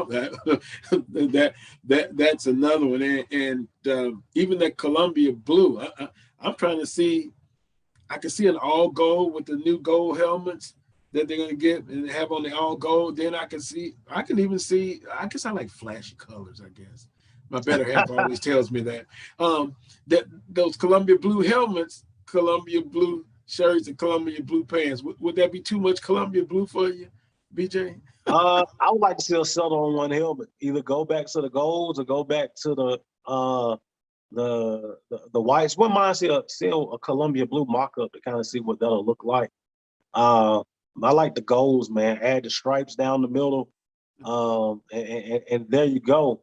I actually saw someone do a mock-up of the helmets from, I think it was the year 2000, where we had the gold helmets with the SU on the side, and they changed everything royal to Columbia, and that's the nicest helmet that I've seen. When you changed the royal to the Columbia, oh man, that was just bad. And they really just took those uniforms from that 99, 2000, changed everything from royal to Columbia. Sweet. I mean, just sweet. That's the best uniform combination that I've seen. Once I find it, I can get it to you, but bad uniform, better than anything I've seen. Well, it's going to be interesting to see. Jackson State, I saw look like they came back with their traditional helmets. Mm-hmm. Dark. If you're traditionalist, that's what you're kind of accustomed to. Yeah. You can modernize it a little bit. I'm still trying to live down that I Believe helmet that we saw at SWAC Football Media Day. Wow. Wow. Charles Bishop and Neely. Hey, you guys are bad. You guys are bad. That is a helmet color I have to get used to. Then, of course, my FAMU family, that orange and green, BJ. Yeah. Somehow that really gets me to thinking. I'll put it that way. Tremendous array of colors. That's flashy as well to me. But it's interesting, BJ, how they're going to be dressed on game one. Now, this time next week, you'll be getting ready for the Week 0 SWAC MEAC Challenge. Alcorn and North Carolina Central. And we're going to talk to you next week, but a quick look at that game. What are you expecting? Who is North Carolina Central? We saw them in 2019. Didn't have the best of seasons. But, it wasn't modern. It wasn't history that North Carolina Central was playing in the Celebration Bowl. And that high-octane Grambling offense scored 10 points against that Central team. And you look at, during those years, the amount of players from that Central football team that matriculated their way to the National Football League. You talk about there was some talent on those teams. Can North Carolina Central get back to that? How does Trey Oliver's team look year two? And if you're Alcorn with all that talent coming back, Charles Pringle, Felix Harper, all those guys, what do they look like? I think that this could be a statement game for Alcorn, but I also think if Central keeps this thing close, you might have some question marks that people are going to have about the guys from Normandy. Well, I said earlier in the show, and I'll still stand by it. And if I'm wrong, of course, I'll come back the week afterwards and tell you, boy, I was off. But from all accounts, North Carolina Central coach Alvarez stated that offensively, he thinks this could be a juggernaut. But I kind of like Alcorn State 10+. And some people say, wow, 10+. Both teams hadn't played against someone else in literally 2 years. How quick the rust will come out. And BJ, I'm really looking with Alcorn State in that Northwestern State game. I'm looking a little bit ahead. To me, that's one benchmark game, just like Southern and McNeese, a benchmark game. I think it will tell us, it'll let us know. We'll have a clearer picture of maybe where these teams are. That's not to say that the first game is not important, because it's the first one on the schedule. But you want to get off to a good start. But North Carolina Central and Alcorn State, this time next week, it's game week for those guys, BJ. Yeah. And I think in 2 weeks, man, everyone gets kicked off, man. This thing is flying fast. I'm interested in watching that game. I'm interested in seeing the turnout that we have, not only for that game, but for game day. I think that this is a big opportunity for HBCUs to really show that fan passion and excitement that we always talk about. We have an opportunity next week to show America that. So this is a big opportunity. So I challenge our fans, man, be safe, wear your mask, and go out there, man, and show the world what we've been talking about. Yes, sir. And in prime time, although moving to week 0, you can kind of escape some of that heat and humidity. Just think if that game was in Baton Rouge. Ooh, boy, 6 p.m., it's still humid. And you remember that that BXWAC challenge against South Carolina State? Yeah. Yes. I thought about sitting outside, but no, take advantage of my press credentials. I was in the press box. And wow, Mr. Leonard, unbelievable. One of the most dominating second halves that I've seen in AW Mumford Stadium, and even on television, period. He's the real deal. And by the way, a nice, new, huge contract. He deserves it. Yes, absolutely. Well, BJ, we'll talk with you next week. Until that time, as always, stay safe and stay blessed. All right, man. Appreciate that, man. Looking forward to it, man. And love the show, new platform, man. You just keep doing great things. Appreciate it. And we'll be seeing your show pretty soon. So congratulations on that as well. All right. Thank you. Thank you. All right. That was BJ Jones of the BJ Jones Show coming up on the Black College Sports Network. I'm going to take a timeout.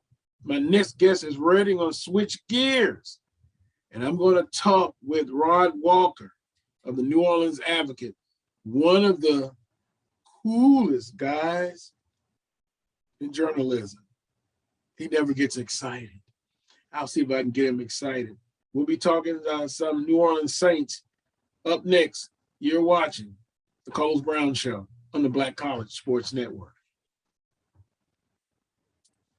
Ladies and gentlemen, it's showtime! Get ready for the Cracker Barrel National Battle of the Bands, presented by Pepsi Zero Sugar. Sunday, August 29th, 4 o'clock, NRG Stadium in Houston, featuring the hottest HBCU marching bands: Southern University, Langston University, Tennessee State, Norfolk State, North Carolina A&T State, Texas Southern, Bethune-Cookman, and Jackson State. Don't miss the battle on the field and the stands with scholarships over $500,000 in counting for our HBCUs. It's an HBCU experience you don't want to miss, with a weekend of activities with the Cracker Barrel Step and Stroll, Pepsi Zero Sugar Emerging Experience, Esports Masterclass and Gaming Tournament, and the free Pepsi Zero Sugar College and Health Fair. Tickets start at just $15. Get them right now at nationalbattleofthebands.com. It's the Cracker Barrel National Battle of the Bangers! Sunday, August 29th, NRG Stadium, Houston. Gates open up at 2:30. Also sponsored by Cricket and HEB. NationalBeltOfTheBeds.com. Get your tickets right now. Industry was hurting, but I done bandaged the rope. Now I got too sick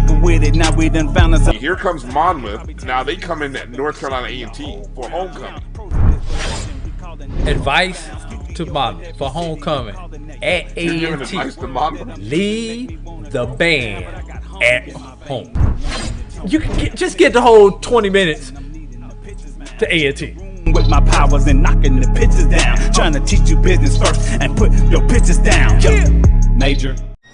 Can I get the now bar, please? $1. Have a good one. Got it. Hey, what's going on? Hey. Let me get a now bar. Sure. $1. Appreciate you. You got it.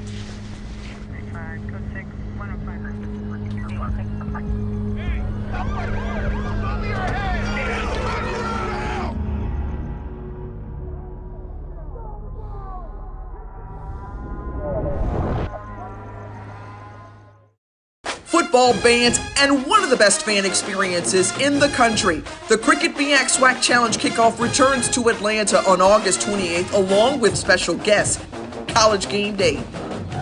Then Alcorn State takes on North Carolina Central with conference bragging rights on the line.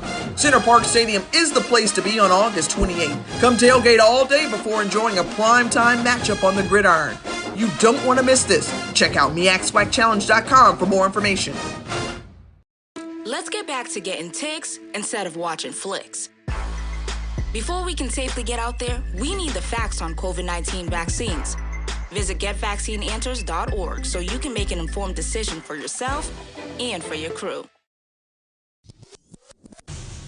Follow the Black College Sports Network on social media at MyBCSN1, the number 1, on Facebook, Instagram, and Twitter at MyBCSN1.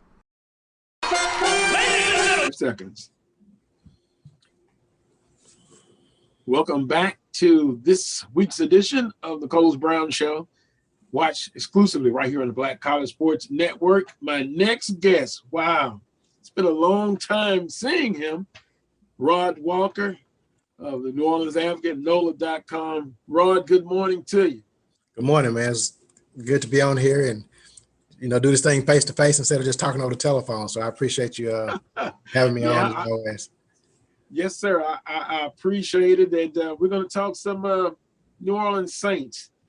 No Pelicans this time, Rod, but we'll get it in next time. Maybe we'll be able to get it in. But New Orleans Saints preseason opener lost 17-14 to the Ravens. But Rod, I guess you can't really put too much stock into preseason game, correct?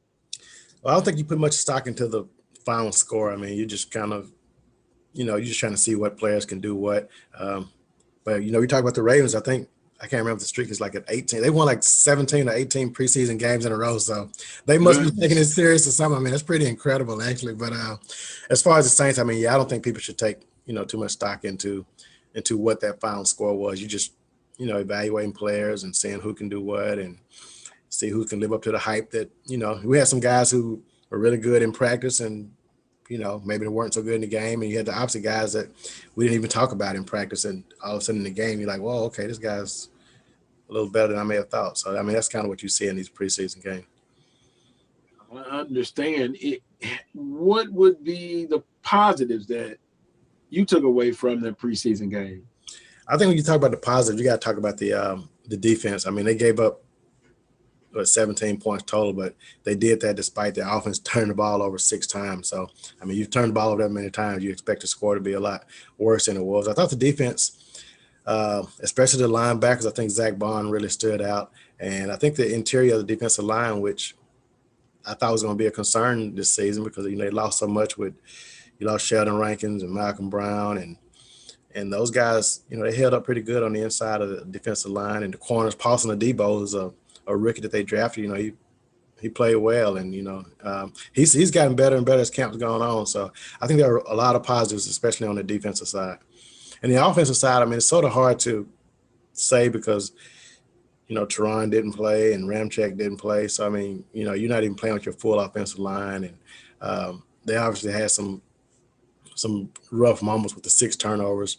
And it was like from everybody. 3 different guys fumbled the ball: Latavius, Devontae, and Tony Jones. They all fumbled, and then all 3 quarterbacks that played through an interception. So definitely some stuff they need to clean up. And even though it's preseason, you do want to see some ball security taken care of in this next game coming up. Well, Ron, I'm going to get into the quarterback competition in a second. Did you see any disappointments, or did the coaching staff talk about any disappointments besides the turnovers in the ball game last week? Well, I think that was the big thing. I mean, I think they want to see them take care of the ball. I think everything else they were pretty pleased with it. I mean, I think I would say the same thing. I think everything else was, pretty good. I mean, I think Lil Jordan Humphrey had a couple of drop passes that he dropped the first pass of the game from Taysom, and the interception that Jameis threw, I thought he could have caught that. I mean, Jameis admitted the throw was a little off, but I mean, it hit his hands. He could have caught it, and actually, Lil Jordan Humphrey, I mean, he's actually struggled this entire week in practice, like catching the ball. It's really crazy to see how all of a sudden can't catch the ball. I mean, it's been a rough week for him. Mental focus, with those drops. But now, I guess still you probably get this question the most: quarterback competition, and it's not settled, right, Rod? But some would think that maybe it is, and maybe Coach Payton knows who is going to be the starter, but he still wants to see the competition during fall camp. So where are the Saints as far as the quarterback competition battle, in your humble opinion? I think if you watch these guys in practice every day, which I get a chance to do, I'm actually surprised at it. I mean, we're saying it's close, and just based on what you're seeing in practice, it's pretty close. I mean, they both had their moments, and it kind of goes down. But I think we all know that Jameis is probably. I mean, I do put Jameis slightly ahead.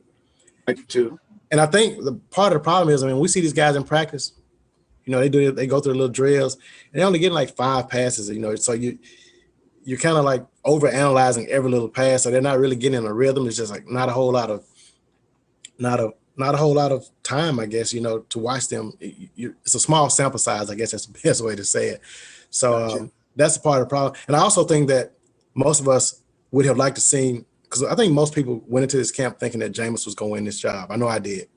And I still think he was going to win this job. And I think he's ahead of this job. But I did think that he would have separated himself. Like, I thought it would be like no doubt by now. Like, I thought he would have just pulled away. And I don't think he has. I don't think there's been quite enough consistency. And again, I think that goes back to we're seeing like 5 little throws at a time, or like the other night. I mean, those guys play 1 quarter apiece, and sometimes you just don't really get a full evaluation. But I think Jameis has had a really I think the practice on Friday night, they practiced in the Dome, and Jameis had this 80-yard touchdown pass, and that's kind of stuff that you kind of want to see from him. And also, to Jameis's credit, I think everybody talked about interception. They thought that was going to be his issue.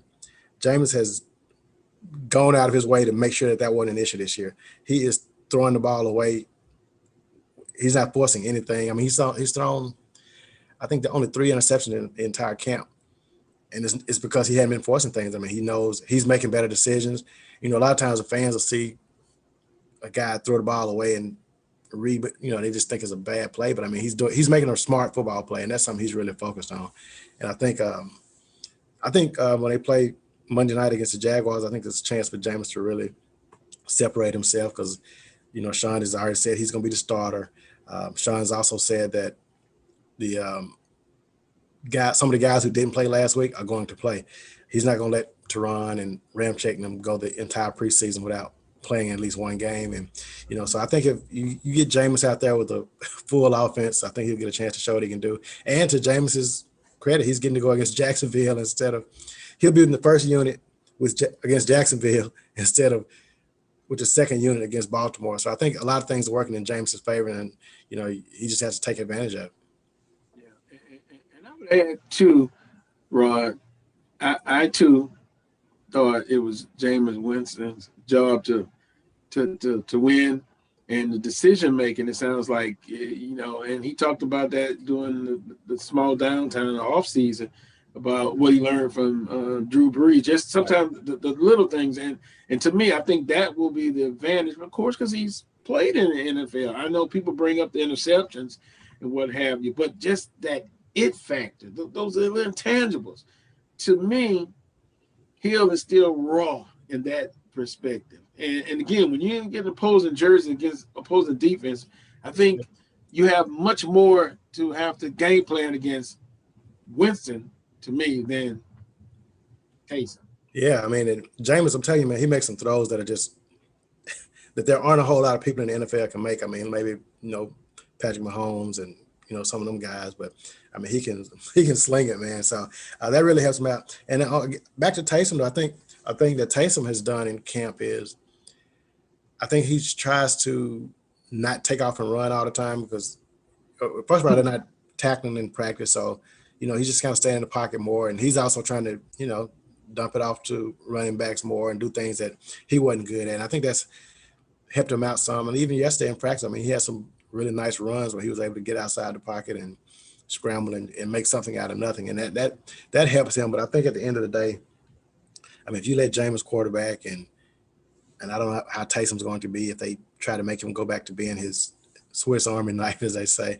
I don't know how receptive he'll be to that now because, I mean, he's been in full quarterback mode this whole camp. But if he's willing to do that and Jameis wins the job, I mean, I think this team that helps the offense out because it's another weapon with Taysom. I mean, Taysom's a really good football player. I mean, he can do some things that really helps his offense. So, to me, the Saints' offense is better if Jameis wins the position because I think it just adds another weapon that they can use with Taysom.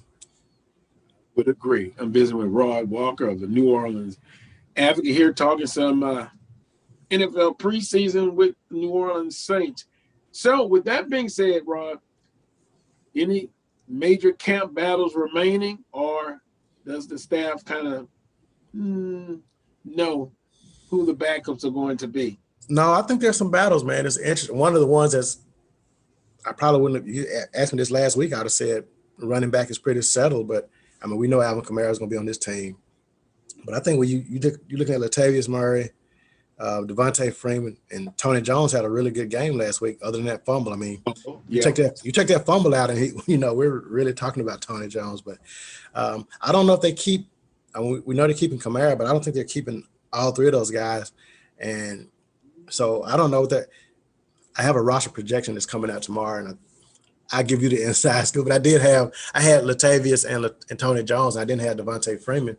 But when you look at these reps in practice, I mean, Latavius isn't getting a lot of reps sometimes, and I'm wondering like what the deal is with that. And I don't know if Sean's just sort of, I mean, Latavius is what, 31 maybe, I can't remember how old he is, but anyway, he's, maybe Sean's just resting him. Running backs, you try to save him as much as you can, and I think Latavius is a really good back who really helps his offense. So I had Devontae as my odd man out because they're not going to keep all of those guys. So it's a tough decision. I think the receivers are going to be tough. We know Marquez Callaway and Deontay Harris are going to be on this team for sure. Lil Jordan Humphrey, man, I had him on my roster the last time I did a projection, but man, the drops this week were pretty glaring, man. I mean, he was just not catching balls, and I don't know if it was a mental thing or lack of focus or what, but he's really struggled.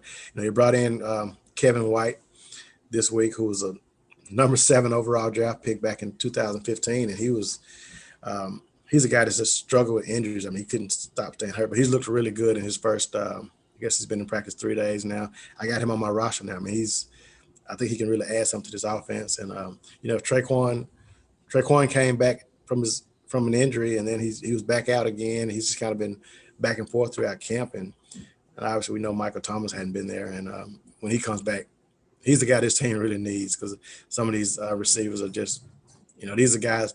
Even we're talking about Kevin White. He's a guy that I probably wouldn't put him on the Saints team last year, but they're so almost desperate for receivers. I think he's good enough to make it, and I think he's played well. Man, that's going to be interesting, because I saw Mr. Thomas on sideline catching passes. Is the relationship good between management and Mr. Thomas? I don't think it was good at 2 or 3 weeks ago, but I think they have talked. And for Mike to be there, I mean, I think that said a lot about him and because he could have easily said, "No, I'm not coming," but he was practicing. He's like rehabbing in Philadelphia, which isn't far from Baltimore. So I mean, he was right there. But I thought it was good to see him there, and we talked to some of the players afterwards, and they talked about how good it was to see him. So I mean, I think that's good. And Mike's a competitor, man. He's going. I don't know what the timetable is, but knowing Michael Thomas, he'll beat the timetable because it's just kind of the guy he is, and he takes a lot of pride in his work and how good he is. So he's, if he's on the Saints team and playing, I mean, he's gonna do his thing. I mean, it's just who he is. He's not gonna ever half do it because that's not Michael Thomas. So I think he'll be fine. And once he gets back in there, I mean, I'm sure both sides realize that they didn't handle this off-season thing right. I mean, he should have had the surgery earlier, but I think he was. I mean, nobody wants to have surgery. So if you think you're gonna be okay, you're like, I think I'll be fine, and then all of a sudden you're not. So I think they'll fix everything. I think Mike likes being here, so we'll see. I'm visiting with Rod Walker, the New Orleans Advocate, for another minute or two here, and we appreciate the time as always. Rod, a preview of Monday night's game with Jacksonville. Of course, I know fans want the win, but what is this staff looking for coming into the ball game Monday night against Jacksonville? And what do they want to get out of this game? I think the main thing, I mean, and we go back to last week, you do want to see the turnovers cut down, but I think you want to see whichever quarterback. I mean, I think you want to see some consistency. You want to see them be able to move the ball, and I mean, they scored 14 points last week, but you want to see them be able to move the ball and just the penalties. I don't have the numbers in front of me. The penalties weren't bad last week at all. I didn't think there was a lot of missed assignments or anything. I think it was just some little execution things, and again, those turnovers. I mean, if you get those corrected, and if you're Team Jameis, you want to see him, you really want to see him have a good game, because I mean, you don't want to. You have another preseason game coming up Saturday, next Saturday. So that's 5 days later. So you want to see some. At some point, you want to see who the quarterback's going to be. You don't really want to be going into that third preseason game still wondering, like, okay, we still haven't figured this out yet. And I just think it would look really good for Jameis or Tyson, whoever. I mean, I just think one of them needs to sort of separate themselves. And again, I do think Jameis will be the one to do that, but you just never know. Well, I agree with you on that one, Rod. And then there'll be some decisions made by the staff. They'll have to get down to a certain number of players. Let me ask you this. Are you going to have predictions, number of wins coming up in the future for this New Orleans Saints team?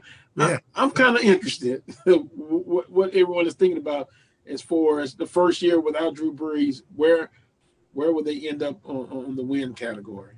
Yeah, when the schedule first came out in May, I did a game by game, just they'll win, they'll win. But anyway, I had them going. This is in May now. I had them going 17 games this season. I had them going 11-6. But since then, I mean, since watching training camp, I've dropped down to 9-8 2 weeks ago. They lost Michael Thomas. Yeah. Anyamata's out for 6 games. Will Lutz got hurt. And to me, Will Lutz, we haven't talked about that injury. I mean, him being out a lot, but Will Lutz was, I mean, he had some misses like toward the end of the season, but he was a pretty consistent guy. He could pull out some close games, and this is a Saints team that we don't know enough about the offense as far as, just finishing drives. They're going to have some drives that are going to stall at the 35-yard line, and, you can count on Lutz to come in there and make a 52-yard field goal. Without him, I just think that could swing some games the other direction. So I got him at 9-8 right now, and, I can see it going either way, man. So, right. I understand.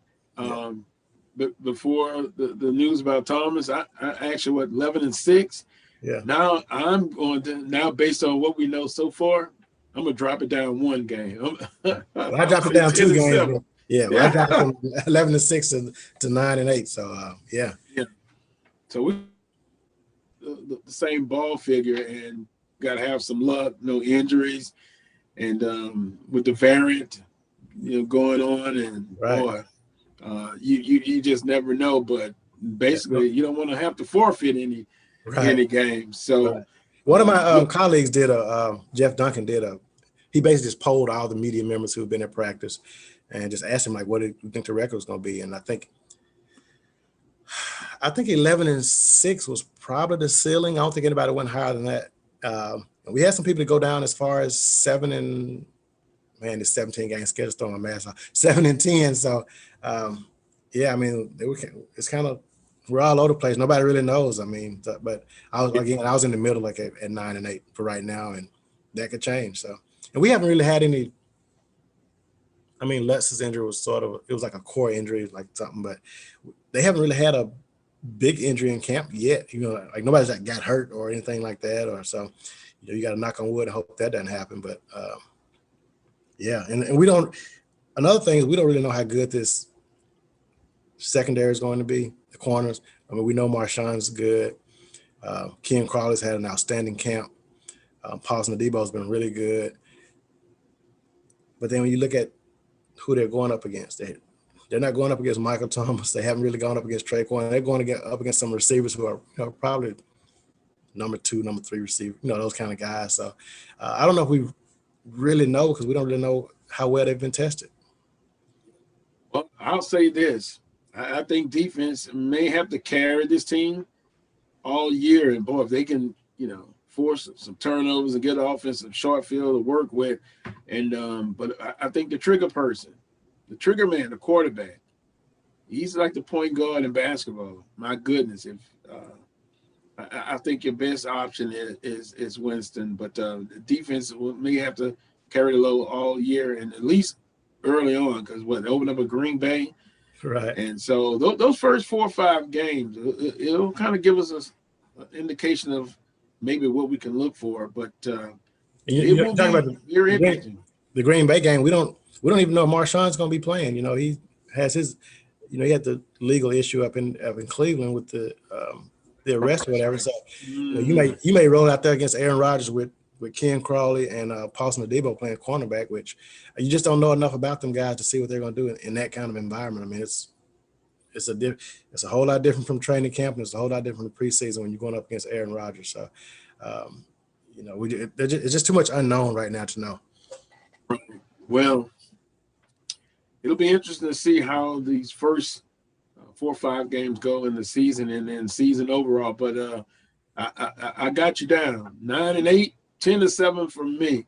You got to ask me. You got to ask me again before the season starts now, right before the season starts, because I might not stick with 9-8. Okay, yeah. Well, you can have the flexibility to change anytime before this first game starts. Right. So you're right.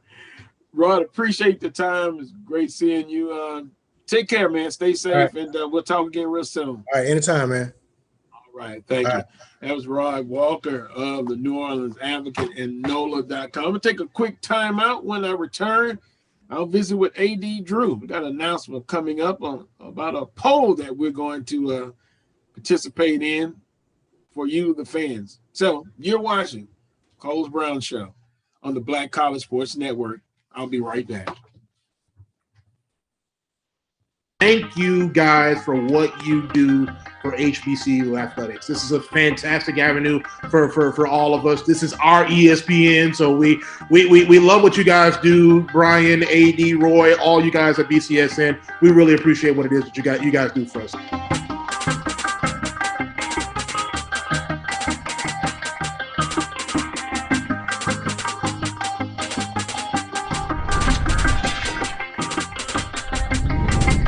It's been difficult because I hadn't been able to see my grandchildren. An expression on someone's face when you do something nice for them.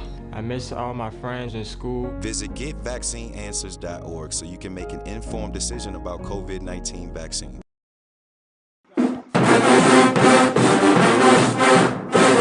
Yes, that sound means it's time once again for the 36th annual Labor Day Classic. Featuring the Prairie View A&M Panthers versus your Texas Southern Tigers for the Battle of the Lone Star State on Saturday, September 4th. Kickoff, 7 p.m. at BBVA Stadium. Don't forget the halftime battle of the bands as the TSU Ocean of Soul take on the PVA-MU Marching Storm. Tickets are available online at www.tsusports.com/LDC tickets. Let's bring the Knicks Durley Traveling Trophy back to its rightful home.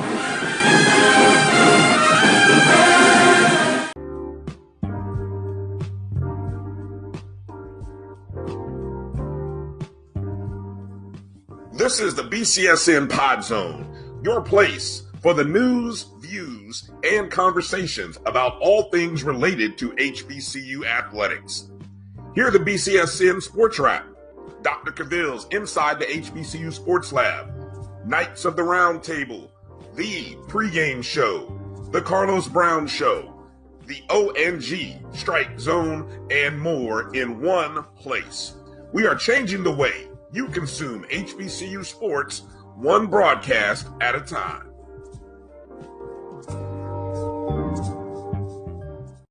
When times get dark, we can't see the help that's all around us. Let 211 be your guiding light for mental health and other resources. Call 211 or visit 211.org. The HBCU football experience is back in Atlanta on August 28th. College Game Day, the Coca-Cola Fan Experience, the Battle of the Bands, the Cricket MEAC Swag Challenge will have it all. Visit MEACSwagChallenge.com for more information.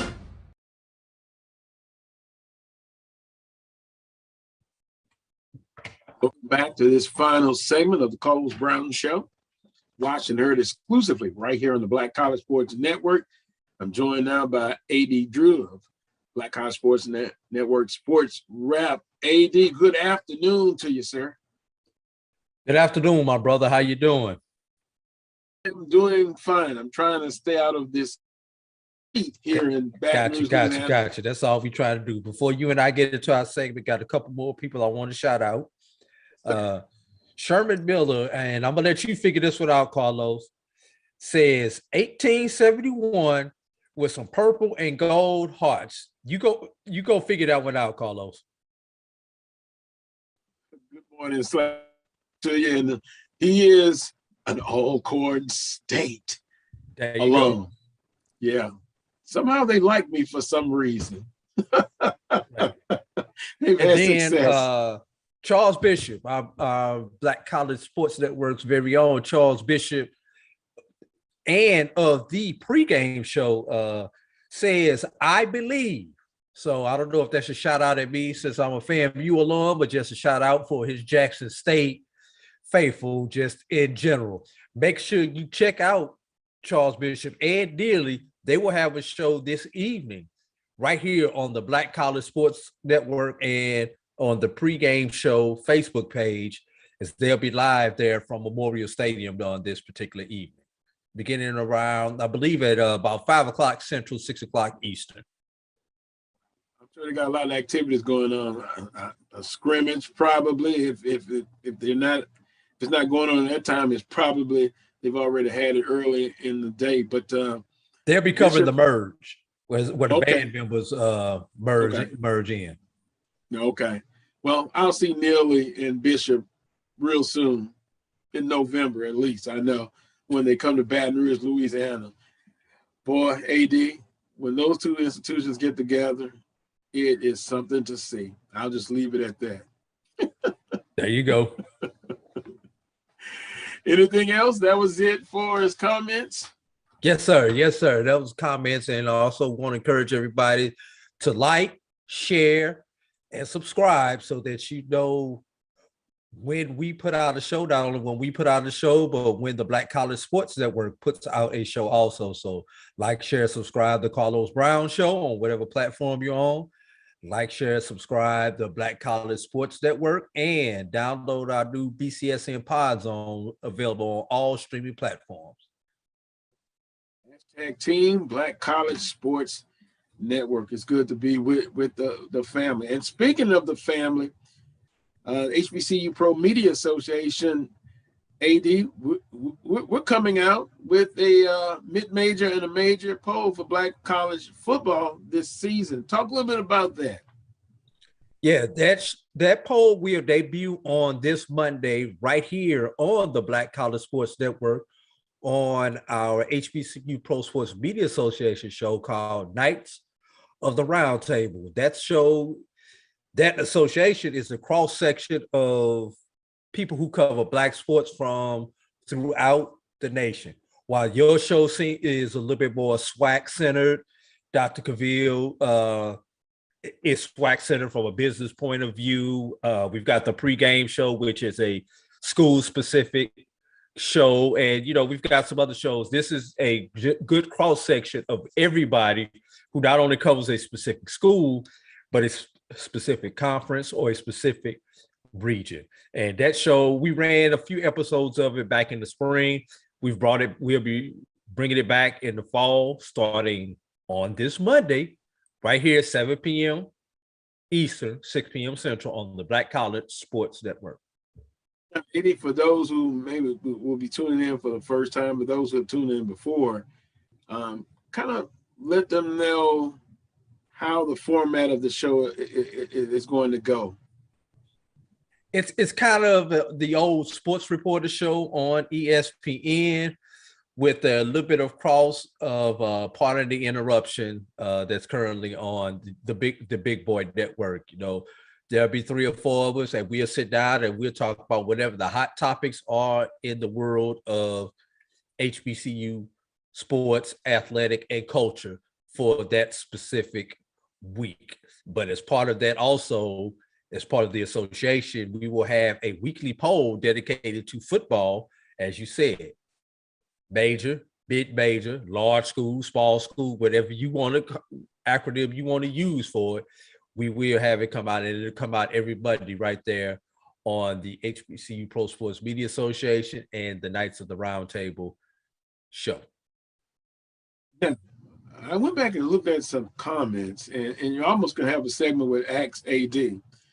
It seems like when you have a comment, it's usually, it's maybe not outside the box, but it's very intriguing. And here's what I mean. You talked about don't sleep on Mississippi Valley State this year in football, and had a couple of comments about that. They were like, "Oh, AD, are you sure about Mississippi Valley State?" So we might have to do a segment, Ask AD, or get his thoughts on certain topics. But the Mississippi Valley State, AD, I would agree. You don't underestimate anybody, and don't sleep on Mississippi Valley State. Don't sleep on anybody in this conference. It's just that simple. I have said more than one time, and I'll stick by my guns until the end of this season. Come the end of October, there will be 4 to 5, if not all 6 teams on each side that will have a mathematical chance to win the division. I mean, let's be real. FAMU, Jackson State, week 1. Prairie View, Texas Southern, week 1. Now, FAMU, Jackson State, obviously both of those teams are expected to contend, so the loser goes behind the 8 ball. But let's take Prairie View and Texas Southern. The winner of that game gets a leg up, gets out of that possible cellar spot, and gets a game up on everybody to get into that contender spot. So that first week is going to be crucial. My contention with Valley, they have all their tough games at home. So they are going to Edmond, Mississippi. I don't care how bad Valley may be, is not easy. So let's give them the respect, let's give them their props, and let's see if they contend. In other words, have an excellent opportunity to change the culture. Now, we'll be able to come back at the end of the season and look back and say, wow, AD said, don't sleep on them. You know, they're not expected to do as much, but hey, you never underestimate anybody, as you stated. We talked earlier with Willa Brown. We had to end it just a little bit short. He's talking about the SIAC. I know that's your particular expertise as well, SIAC. We're talking about parity, competitiveness. You see the same thing in the SIAC? Is it where it'll have to go the stretch of time where we'll see who will be in a position to take the conference championship? SIC is going to be interesting. I think the East side is a little top heavy with Savannah, Albany, and yes, I expect Fort Valley to contend. Over on the West side, let's be honest, 4 of the 5 teams on the West are expected to contend and possibly win. You know, obviously Miles is the defending champion. Tuskegee is Tuskegee. We saw the breakout season that Kentucky State had in 2019.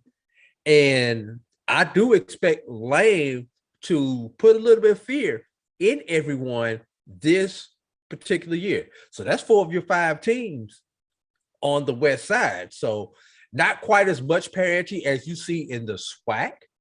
But yes, I do expect the SIAC to be a little bit cumbersome, especially when you consider the unbalanced schedule. So for those of y'all who are not familiar with the SIAC, because you have 6 teams on the east side, 5 teams on the west. We're not counting Edward Waters and Allen since they cannot compete for the championship this year.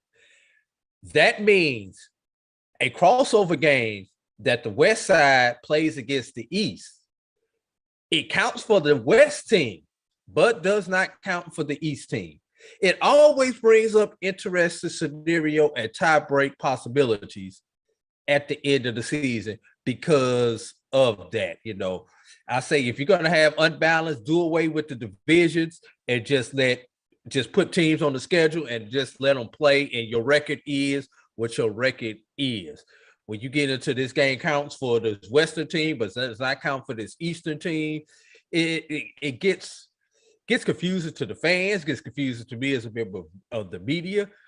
And let's be real, it may affect how some of these coaches play. Hey, this game doesn't count for us, so I may rest somebody in the fourth quarter instead of going all out for that victory, or they come from behind victory and give reps to the 2s or the 3s. So, well, put you on the spot, AD. I know you're used to it. Oh boy, here we go. When it's all said and done, who does AD see winning it? Who will wear the crown? Who will wear the championship belt out of the SIAC? Out of the SIAC, I am going to Miles is the king of the hill until somebody knocks them off. I've got to put them on as winning the West. I've got a real toss up between Savannah and Albany State on the east side. I am still going to lean to Savannah for one more year because let's keep in mind, they still have a lot of those Division I FCS athletes still walking around on campus from their days in the MEAC. So this is that potentially that breakout year. Now, when these two cross over and meet in the SIAC championship game, it's a tough one, huh? I know it's a tough one. I like Savannah. I like the offense, but knowing Coach Reginald Ruffin and knowing the fact that he's a defensive coach, having worked with him at Tuskegee and seeing what he does, I've got to lean. I've got to go with my heart now. I'm not saying that my head may be wrong, but I'm going to right now until I see something else. I'm going with my heart on that one and go for Miles. I understand. Well, we'll have you back from time to time, and we'll see how that prediction looks by a week by week basis. But it seems to be competition. That's what all conferences are getting ready to have. And hey, it starts next weekend, week 0, and then proceeds every other week. Any final comments, AD? Just make sure that you tune in later on today to the pregame show.